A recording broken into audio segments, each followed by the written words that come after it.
Untuk nomor 2 tidak dipakai grafiknya. Nomor 3? Nomor 3 pakai grafik atau tidak? Pakai buat menentukan XP ya Bu ya.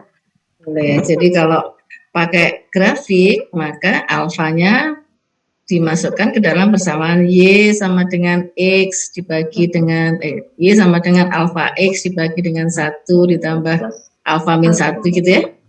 Pakai persamaan itu kan? Iya Bu. Ya, saudara gambar hubungan antara Y sama X-nya boleh. Saudara langsung memasukkan Y-nya sama dengan 0,6, maka X-nya di situ adalah X apa? XP, karena apa? Itu adalah persamaan kesetimbangan. Ya, itu persamaan kesetimbangan karena pada saat terjadi kesetimbangan, maka slope dari key line itu memotong kesetimbangan, maka kesetimbangannya itu dibaca ke kiri sebagai YT, ke bawah sebagai XP. Nah, itu dituangkan dalam persamaan volatilitas tadi ya. Y sama dengan alfa X dibagi bla bla bla. Itu kalau Y-nya 0,6 maka X-nya adalah XP. Saudara bisa dapat XP, tidak pakai kurva juga bisa. Gitu. Dan lebih akurat untuk menentukan harga V-nya, slope-nya. Kalau dengan kurva boleh, tidak salah, asal harus teliti supaya slope-nya akurat gitu ya. Kalau kebetulan ditanya slope-nya kan F ya, min F per 1 min F gitu ya. Itu adalah slope, di mana F-nya itu adalah rasio antara V per F fit ya, rasio V per fit kan gitu ya.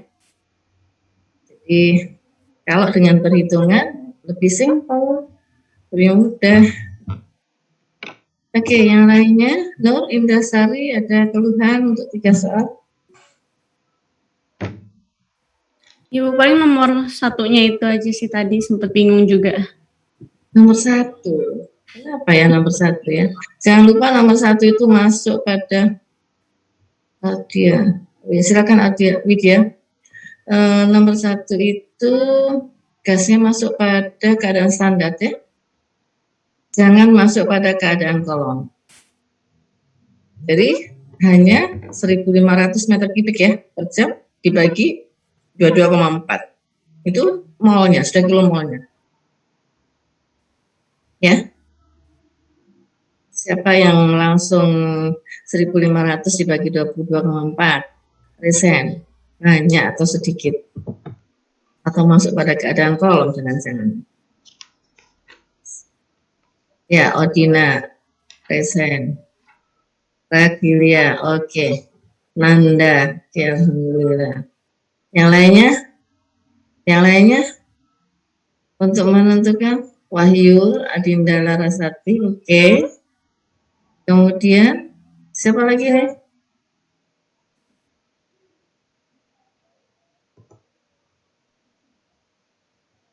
Hanya 3 orang saja. Yang lainnya gimana dong? Sofia, kamu gimana Sofia? Kamu masukkan duluan kalau nggak salah. Nomor 1. Iya Bu, saya dibagi 22,4 Bu. Dibagi 22,4. Enggak resen kamu. Iya. Habib, kamu gimana Habib? Iya Bu. Sayyidina. Kamu nomor 2 mengkonversi meter kubik menjadi kilogram mol bagaimana? Iya Bu, sama di 22,4. 22,4. Ya. Ya. Oke. Kok enggak resen? Semuanya bisa. Nisaul gimana Nisaul? Iya Bu, dibagi 22,4 juga Bu. Ya sudah. Berarti banyak ya.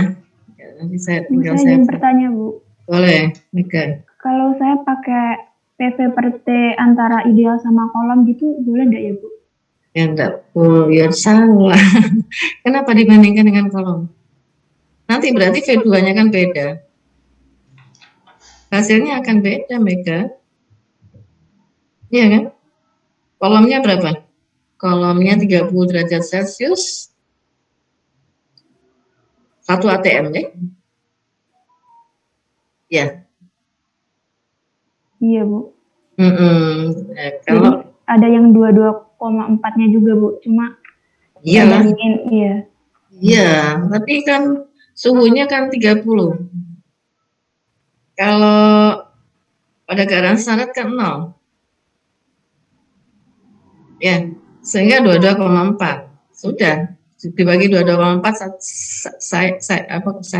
sudah selesai. Kalau kamu konversi ke suhu 30 ya, maka hasilnya akan beda. Iya kan? Nanti hasilnya akan beda. Oke.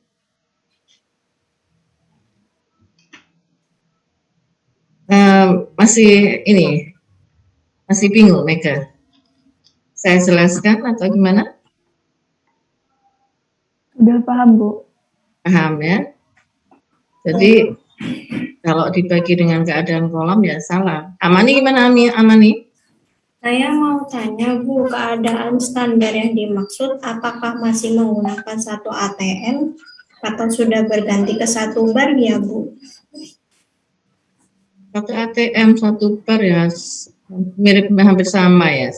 Satu bar itu kan pembacaannya dengan alat barometrik ya. Iya, saya pakainya satu bar Bu, karena saya pas kemarin mengerjakan papre juga sambil cari STP, ada perubahan terbaru jadi satu bar. Dibagi berapa kamu? Ya mirip kan, kalau satu ATM 22, kalau satu bar 23, mirip kok Bu. Iya. Satu ATM sama satu bar itu habis ya sama alatnya yang disebut barometrik. Oke. Ada lagi yang semuanya sudah absen ya? Untuk minggu kemarin yang kita libur, saya hadirkan semua ya, karena peraturan dari institut begitu. Kalau libur saya harus absen, sehingga mahasiswanya harus dihadirkan semua. Ya, sudah saya hadirkan semua. Oke. Tidak ada lagi yang mau didiskusikan. Saya isi kuliah atau gimana? Capek, saudara? Kita akan masuk pada materi vaksinasi ya. Coba saya lihat sebentar. Tapi belum saya share di saya belum share di Classroom ya. Distilasi.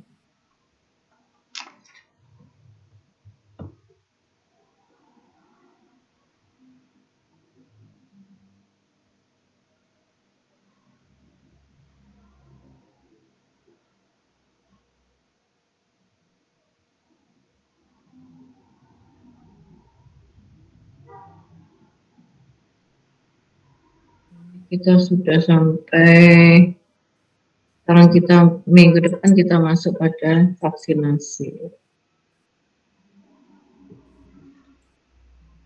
Ini yang RPL saya rasa sudah pernah semuanya mendapatkan materi ini ya, vaksinasi. Masih ada waktu sedikit, saya lanjutkan ya, masih ada waktu 15 menit. Di kolom distilasi itu kalau pada umumnya kolom distilasi itu dilengkapi dengan kondensor dan reboiler. Ya. Kemudian kolom distilasi ini dibagi menjadi dua bagian, yaitu rectifying section bagian atas dari feed dan stripping section bagian bawah dari feed. Jadi di tengah-tengah ini adalah feed. Tidak harus di tengah ya feednya. Feednya bisa di mana gitu ya. Yang penting di atasnya feed itu adalah disebut dengan rectifying section, bagian rectifying. Dan yang di bawahnya feed itu disebut dengan stripping section, bagian stripping. Ya. Kemudian pada umumnya kolam distilasi ini akan menghasilkan uap yang lebih volatile. Kita akan belajar distilasi atau fraksinasi ini untuk sistem biner. Jadi fitnya hanya 2 komponen. Kalau saudara mau belajar yang multi komponen, saudara bisa belajar nanti di pasca sarjana di S2 kalau saudara berminat untuk melanjutkan ke S2. Nah, ini fitnya yang masuk ini, uapnya akan ke atas, ke rectifying section, liquidnya akan ke bawah.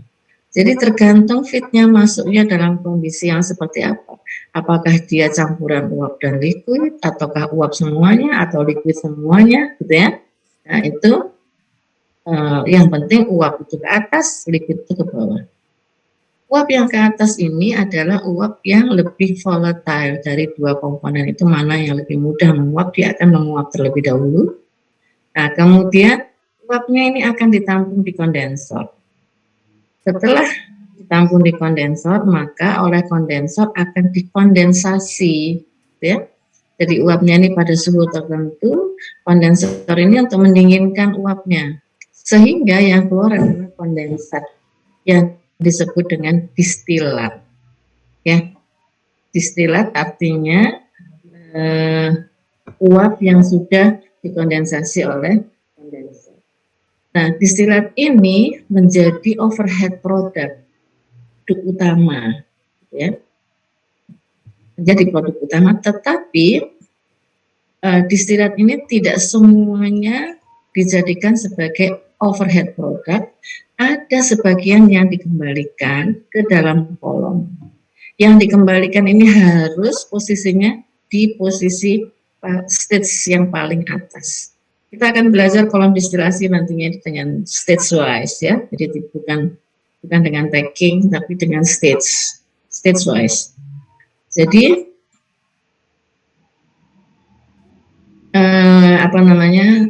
distilat yang dikembalikan itu namanya reflux, ya. reflux pump, ini pompa untuk mengirimkan reflux kembali masuk ke kolom. Gunanya untuk apa? Karena di sini adalah liquid, pasti liquid, ya, keluar dari kondensor pasti liquid, akan ketemu dengan uap. Uap dengan liquid yang ada di sini akan terjadi kontak sehingga sampai terjadi kesetimbangan. Pada saat sudah terjadi kesetimbangan, stage itu kan fungsinya untuk terjadinya kesetimbangan, ya. Jadi kalau sudah setimbang maka memisah lagi, uapnya ke atas, liquidnya ke bawah. Liquid yang ke bawah akan ketemu lagi dengan uap yang dari stage yang di bawahnya. Tak lagi, kemudian nanti terjadi kesetimbangan, uapnya ke atas lagi, uapnya sudah membawa, terjadi kesetimbangan itu kalau sudah uapnya misalnya gitu, uapnya itu membawa solutnya, membawa apa? Senyawa komponen yang lebih pekat, ya, yang lebih pekat, sehingga nanti konsentrasi dari distilatnya ini menjadi lebih tinggi konsentrasi. Peristiwa distilasi fraksinasi umumnya seperti itu, ya. Nah, kemudian yang di bagian bawah ini berupa liquid, dia akan dimasukkan ke reboiler. Dimasukkan ke reboiler ini, maka keluarnya adalah vapor, uap. Uapnya dikembalikan lagi ke dalam kolom untuk ketemu dengan liquid yang ada di kolom. Nah, sedangkan liquidnya di reboiler ini akan terjadi perpisahan juga, kesetimbangan juga, memisahkan antara vapor dan liquid. Vapornya masuk ke kolom, liquidnya masuk ke bottom product sebagai produk bawah. Oke. Ceritanya fraksinasi itu seperti itu. Mungkin kita lanjutkan untuk minggu depan saja, ya. Kalian kelihatannya mungkin sudah capek, semuanya sudah pada mundur dari online, dari on kamera, semuanya pada off kamera. Saya akhiri saja untuk ini. Apa ada yang mau bertanya, silakan. Jadi sebenarnya kalau vaksinasi ini kan dari stage, ya, stage-nya banyak. Ini sebetulnya adalah proses distilasi yang disusun secara seri. Disusun jadi flash distilasi satu stage, semuanya stage adalah flash distilasi. Ya. Baik, supaya serba konsentrasi untuk mengikuti kuliah kita ini minggu depan sudah masuk minggu yang ke-10. Saya khawatir materi ini tidak selesai. Kemudian selesai, kita masih punya distilasi dengan metode make it and fill, kemudian metode Ponson. Ya, masing-masing metode ini kita akan belajar tentang reflux minimal, distilasi dengan reflux minimal, distilasi dengan open steam, distilasi dengan double feed ganda, distilasi dengan side stream. Feednya ganda, yang keluarannya juga ganda. Itu juga kita akan belajar. Jadi ada 4 materi setiap metode. Metode Pekiptil 4 materi, metode Ponson 4 materi. Kalau metode Ponson dan metode Mekip itu sama-sama sudah selesai, kita kuis lagi khusus untuk distilasi. Nah, ini kita hanya punya waktu 2 minggu saja untuk menyelesaikan ini. Rasanya tidak mungkin perlu 3 minggu ya, karena kita ada liburan itu.